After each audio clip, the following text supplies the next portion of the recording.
दोस्तों सब्सक्राइब करें और देखें रोजाना दिल दहलाने वाली कहानी और बेल आइकन प्रेस करना ना भूलें। दोस्तों हमारे आज की कहानी के लेखक है गगन शर्मा। दोस्तों यह घटना आज से करीब 10 साल पहले की है, जो कि हमारे गांव में रहने वाले रामू के साथ घटी थी, जो कि एक शराबी था जो काफी शराब पिया करता था, या यूं कह लीजिए कि वो शराब पीने का आदी था। उसे उसके गांव वाले काफी समझाते थे कि भाई शराब मत पिया कर, पर जो आदमी अपने माँ बाप और बीवी की नहीं सुनता था वो भला किसी और की क्यों सुनेगा। गांव के पास में एक और गांव था जहां से वो अपने लिए शराब लाया करता था। तो ऐसे ही एक दिन की बात है जब वह देर रात शराब पीकर अपने घर लौट रहा था। उसके पास एक शराब की बोतल भी थी जिसे भी वो उसी दिन पीने के लिए लाया था। उसने सोचा कि गांव के आसपास पीऊंगा तो सभी देखकर मेरा दिमाग खाएंगे, तो उसने एक खेत के अंदर शराब पीने की सोची।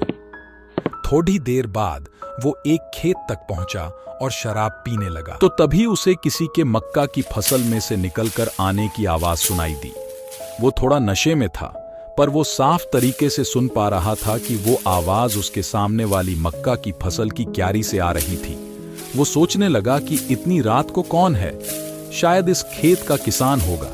चलो यहाँ से चलता हूँ, वरना वो तो मुझे यहाँ से भगा ही देगा। यही सोचकर वो उस जगह से जाने लगा, पर इससे पहले कि वो वहां से जा पाता, उसने देखा कि उस खेत में से एक भयानक सी औरत आकर उसे देखने लगी।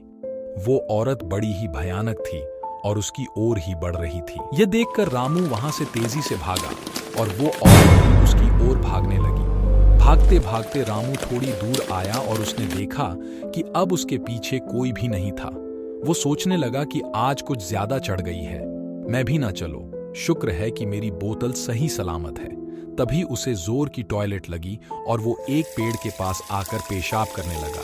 पेशाब करते करते जब उसने अपना सर ऊपर घुमाया तो देखा कि वो औरत उस पेड़ पर बैठी थी और उसको बड़े ही डरावने तरीके से देख रही थी, और वो एक झपट्टे से उसके ऊपर कूद गई। वो जैसे ही उस पर कूदी वो नीचे जा गिरा और चिल्लाने लगा, पर वो औरत उसके हाथ से उसकी शराब की बोतल छीन ली और शराब पीने के बाद अचानक से वहां से गायब हो गई। रामू यह देखकर वहीं बेहोश हो गया।